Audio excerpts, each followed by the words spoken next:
and will be able to stand on their own against anybody anywhere in the world. He sends this letter to Nehru. Nehruji, within 5 days, on 9th October, writes a letter, writes the reply, and he says that your Hind Swaraj was written 38 years back in 1907, and the world has completely changed since then. Listen to the word that he writes after that. The world during the last generation, it is 38 years since Hind Swaraj was written. The world has completely changed since then.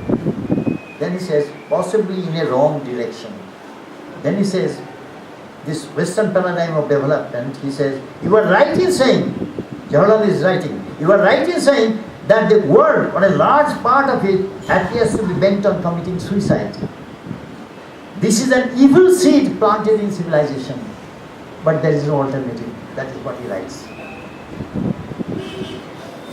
It is suicide, the whole thing. Now, what he says 1 year before this, with that I shall end.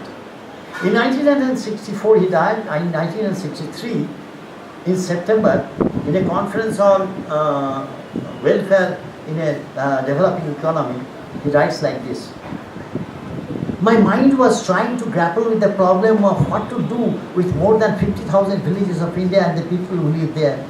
If we are to think purely in terms of output, all the big and important factories of India are not really so important as agriculture. What Gandhiji did was fundamentally right. He was all the time looking at the villages of India and at the most backward people in India in every sense. And he devised something. It was not merely the spinning wheel, that was only a symbol. He laid stress on village industries, which again to the mind of the modern man doesn't seem very much attractive. This is what he writes, and this is what he gives lecture. Then in the parliament, in a debate on planning, what does he say? I begin to think more and more of Mahatma Gandhi. This is again in 63 December. I begin to think more and more of Mahatma Gandhi's approach. It is odd that I am mentioning his name in this connection. I am entirely an admirer of modern machine, and I want the best machinery and the best technique.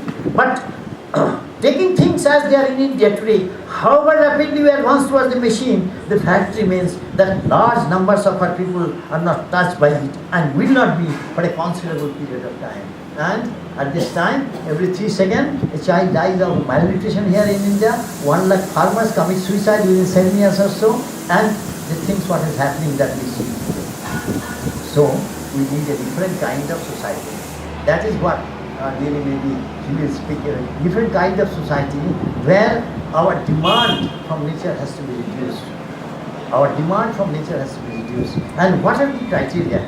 It has to, first, most important criteria, it has to be a society with equity and justice. The first condition, equity and justice.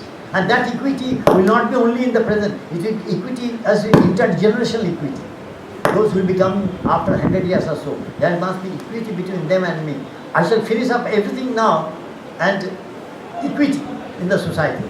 We are all equal, gluttonous consumerism, and then finish up the earth, and the future generation will have nothing. That's not equity with the intergenerational equity. So we have to have intergenerational equity also. Friendship with nature, understanding nature, gender equality, decentralization of economy and polity. So our slogan in the National Alliance for People's Movement is struggle and construction.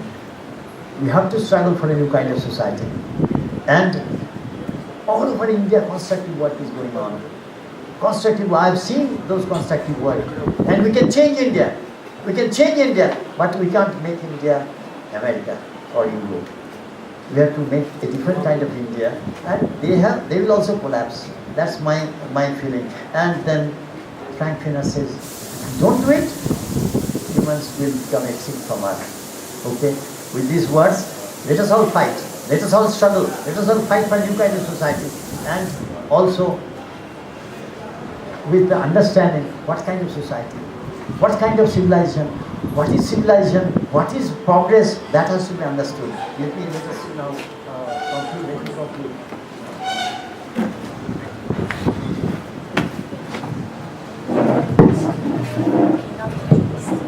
Thank you, Samar. I'm not going to take too much time, just half a minute to summarize very quickly what Samar said. Essentially, he's highlighted two issues which are mind-boggling issues. And the issues are essentially one of overconsumption that we have done. And the others, as the pie gets bigger and bigger, that we've divided the pie very inequitably. So it's overconsumption and inequity that he's talked about. Okay? Very quickly, I'd like to tell you a small story which a friend wrote, which probably summarizes what Samar has said in a sort of a humorous way. There were this group of monkeys that came and raided the king's tota, a garden. And the king ordered his chief of staff to go and capture the monkeys, but the monkeys just could not be captured at all. And the king kind of scolded the chief of staff, and then finally the chief of staff brought the king monkey to the court. And the king asked the king monkey, well, why are you doing this? Why are you destroying what you've done? The king monkey said, listen, what makes you think it's yours, in the first place? And the king monkey says, what makes you think that your chief actually captured me? I decided to come. So the king tells the king monkey that, I order you to do this, that and the other, go away from here and so on. So the king monkey basically says, you're a king to people.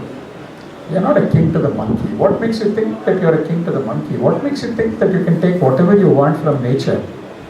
In a very, succinct way, what the king monkey was telling the king of people was that don't be anthropocentric. You're not my king at all. And I think that is one of the two ideologies which has run over the last 3,000 to 5,000 years which we have to fight. One is a very anthropocentric view that we have, which Samantha has so succinctly taken us through writings of Gandhi and Tagore and so on, and told us, that this is not going to work, and Nehru as well. The other is class society. That you have kings and you have the ordinary people, and the pie is just divided inequitably, and these two are actually flip sides of the same coin. Having said this, I'm going to throw open the house for questions, debates, comments, what have you. I would only suggest that I will come back to the same person who comments or asks a question after another 2 or 3 persons have had their say. So we won't have just one person hogging the show, so to speak, which oftentimes I see happening in meetings.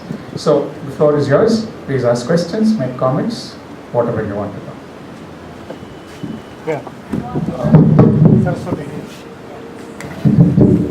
Thank you very much, Samar, for that very, very interesting way of putting things in perspective. Because yesterday somebody was saying, "Kya sunna hai fir se wahi Tagore, Gandhi? Why are you doing this program?" Somebody had said, "I hope you had come here." We have recorded your talk, and we are going to put it on the net so that more people can have access to it.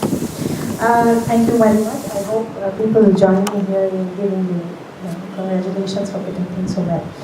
What I want to ask you is, today everybody, we as NAPM, we have been discussing this for a long time, but the first question, there are a lot of young people here, some of who are also volunteers with us.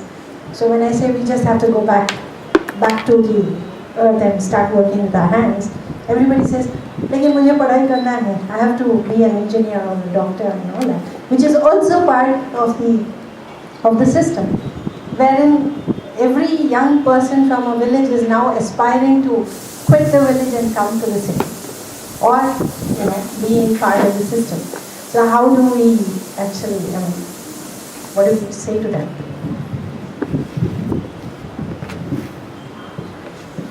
Maybe that both of us can speak, or maybe from the audience. Anyone else also, please give your comments, and then it's not that only I should answer, but maybe from the audience also. That's the debate. That you can also answer to the question. We have crores and crores of people. How many persons here in India, the poor people of India, can become an engineer or a doctor? What percentage? Microscopic percentage. But then, I told you, the